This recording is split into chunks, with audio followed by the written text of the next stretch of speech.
তেন্তে ভিডিঅ'ৰ আৰম্ভণিতে মই আৰম্ভণি কৰোঁ মামাক এটা প্ৰশ্ন সুধি এই বোলো মামা আপুনি এতিয়া ঘৰলৈ গৈছে নে ৰাস্তাত শুই নাই মানে আপুনি দুদিনমান আগতে কৈছে ন যদি গৌৰৱ গগৈক জেললৈ পঠিয়াব নোৱাৰোঁ তেনেহ'লে মই মানে এক কদম আগতকৈ কি বুলি মই ঘৰলৈ নাযাওঁ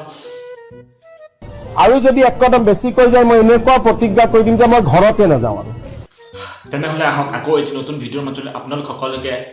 স্বাগতম জনাইছোঁ আজি আমাৰ ভিডিঅ'টো হৈছে গৌৰৱ গগৈ ডাঙৰীয়া আৰু হিমন্ত বিশ্ব শৰ্মা ডাঙৰীয়াৰ মাজত যি মানে এখন প্ৰকাণ্ড যুদ্ধ চলি আছে গৌৰৱ গগৈ পাকিস্তানী হিমন্ত বিশ্ব শৰ্মাৰ ঘৈণীয়েকে মাটি খাই পিনে পেট ফলাই বহি আছে তো তাৰ ওপৰত অকণমান ডিছকাছ কৰিবলৈ ভিডিঅ'টো আৰম্ভ কৰিম বুলি ভাবিছোঁ ডোণ্ট ৱৰি ভিডিঅ'টো বনোৱাৰ কাৰণে মোক কোনো ধৰণৰ পলিটিকেল পাৰ্টিৰ পৰা কোনো ধৰণৰ ফাণ্ড চান্দা দি মই ধান্দা কৰিবলৈ অহা নাই গতিকে don't worry I am not biased so' you can trust me so' that's it ভিডিঅ'টো আহক আৰম্ভ কৰোঁ তেন্তে হিমন্ত বিশ্ব শৰ্মাৰ যোনটো SIT ৰিপৰ্ট তেওঁৰ যোনটো একদম চ' কল্ড ডাঙৰ SIT ৰিপৰ্ট যোনটো গঠন কৰি পিনে তেওঁলোকে এটা ৰিপৰ্ট বাৰে বাৰে কৈছে যে গৌৰৱ গগৈৰ পত্নী এলিজাবেথে লিড পাকিস্তান নামৰ এটা অৰ্গেনাইজেশ্যনৰ লগত জড়িত আছিল তাৰ কিছুদিন পিছত আকৌ ইণ্ডিয়াৰ লিড ইণ্ডিয়া অৰ্গেনাইজেশ্যনটোৰ লগত জড়িত হৈছিল তাৰপিছত তেখেতে আকৌ লিড ইণ্ডিয়াৰ জড়িত হোৱাৰ পিছতো পাকিস্তানৰ পৰা চেলাৰী লৈ আছিলে সেই চেলাৰী বোলে আকৌ পাকিস্তানৰ কোনোবা উচ্চ বিষয়াতকৈ বোলে 500 গুণ বেছি আৰু তাৰ অনুযায়ী লিড আমাৰ যোনটো চেলাৰী মেনশ্যন কৰিছে সেই চেলাৰীটো হৈছে 2.5 লাখ যদি 500 গুণ সেইবিলাকতকৈ বেছি তেনেহ'লে কি তেওঁলোকে এই চেলাৰী 500 টকাহে পায় নেকি আপোনালোকে এটা বেছিক কেলকুলেশ্যন কৰি চালে গম পাব মানে 500 টকা চিৰিয়াছলি 500 গুণ বেছি হ'লে তেওঁলোকৰ চেলাৰী কি 500 টকা হ'ব নেকি আৰু দ্বিতীয়তে তেওঁ এটা কথা বাৰে বাৰে কৈছে যে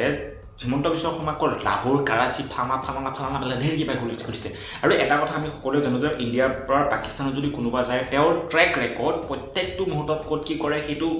পাৰ্চনেলি কোনোবা ইণ্টাৰমিডিয়েট হৈছে সেইটো কথা বাদ দি কিন্তু ক'ত যায় কি কথা থাকে এইবিলাক চব আমাৰ ইণ্ডিয়ান আমাৰ ভাৰতীয় সুৰক্ষা বিভাগে সেইটো চোৱা চিতা কৰে গৃহ মন্ত্ৰালয় এইবিলাক চোৱা চিতা কৰে তাৰমানে গৌৰৱ গগৈ যিখিনি কাণ্ড কৰিছে যিখিনি কাণ্ড কাৰখানা য'ত ঘূৰিছে তাৰ ৰিপৰ্ট অভিয়াছলি আমাৰ চৰকাৰৰ হাতত আছে তেনেহ'লে ইয়াত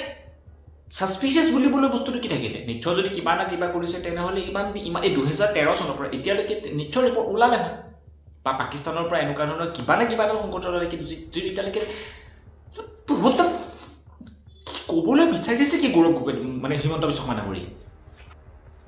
আৰু 3 নম্বৰতে কৈছে যে একদম মুখ্যমন্ত্ৰীয়ে একদম বুকু ফিন্দাই কৈছে যে 10 দিন কৰি দিব কি আৰে ভাই নতুন বিয়া পাতিছে 10 দিন ঘৈণীয়েকৰ লগত গ'লে তাত থাকিল আৰু এজ এ পাৰ্চন কোনো আপোনাৰ যদি ৱাইফে ক'ৰবাত যদি পাকিস্তানত গৈ কাম কৰে বা ক'ৰবাত একচুৱেলি বাংলাদেশত গৈ যদি কাম কৰিলে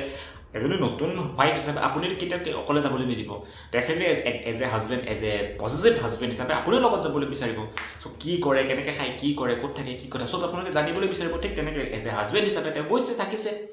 ইয়াত ইমান হুলস্থুলীয় পৰিৱেশ কৰিবলৈ মানে হোৱাট ইজ দ্য পইণ্ট আৰু আপুনি যদি তেখেতৰ হিমন্ত বিশ্ব শৰ্মা ডাঙৰীয়াৰ ফেচবুক পেজটোত যদি চাই পিনে যদি সেই ৰিপৰ্টখিনি চাবলৈ যায় এটা ৰিপৰ্টত ফুল প্ৰুফ নাই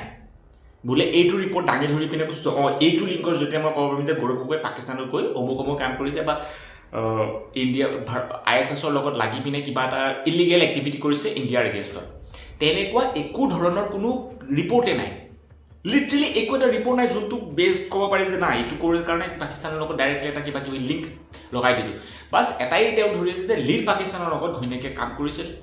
এতিয়া ঘৈণীয়েকে কাম কৰাৰ কাৰণে গৌৰৱ গগৈ ডাঙৰীয়া ঘৈণীয়েক হোৱাৰ কাৰণে তেওঁ कोई सेंस है इस बात का तो এতিয়া মোৰ প্ৰশ্ন হৈছে যদি if Gaurav Gogoi and his wife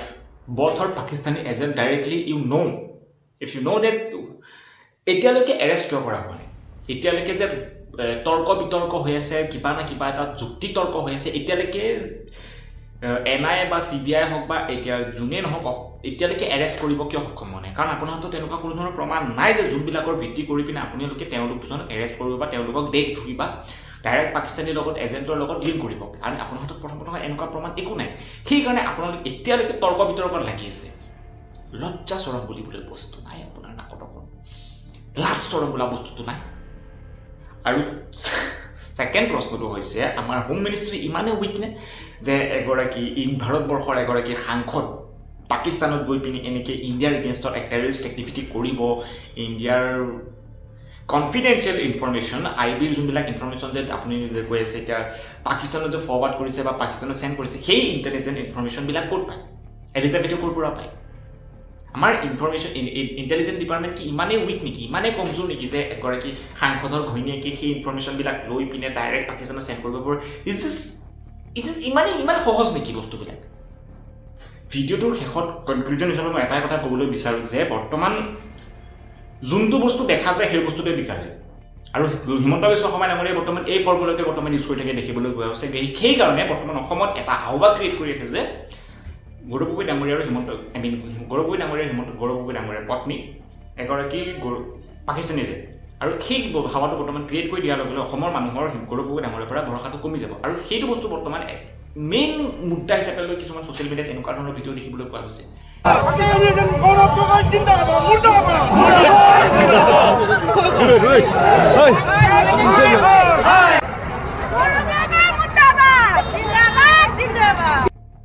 আৰু সেইবোৰ কাৰণে কিছুমান এনেকুৱা ধৰণৰ আন্দোলনৰ যোনবিলাক হাত ভৰি নথকা কিছুমান আন্দোলন দেখিবলৈ পোৱা যায়। তেওঁলোকে এইবিলাক টপিকটো সঁচা নে মিছা নে কিমান দূৰ সঁচা এইবিলাক তেওঁলোকে চালি জাৰি চাগে, কেৱল হাতত এখন জাণ্ডা লাগে আৰু জিন্দাবাদ মুন্দাবাদ কৰিবলৈ ৰিপৰ্টাৰ দুটামান লাগে, বাছ অকণমান যাতে মানুহে মোকো চিনি পাওক আৰু জানি পাওক, আৰু সেইটোৱে মেইন মুদ্দা। আৰু সেইকাৰণে কিছুমান এনেকুৱা ধৰণৰ ভিডিঅ' ওলায় 500-600 টকা দি যায় কিছুমান। গম পাইছে মই কি ক'বলৈ বিচাৰিছোঁ? মানে তেওঁলোকে মনৰ পৰা ক'বলৈ যায় জিন্দাবাদ, কিন্তু পইচাৰ হেৰি কথা আছে ন, গতিকে ওলাই যায় মুন্দাবাদ।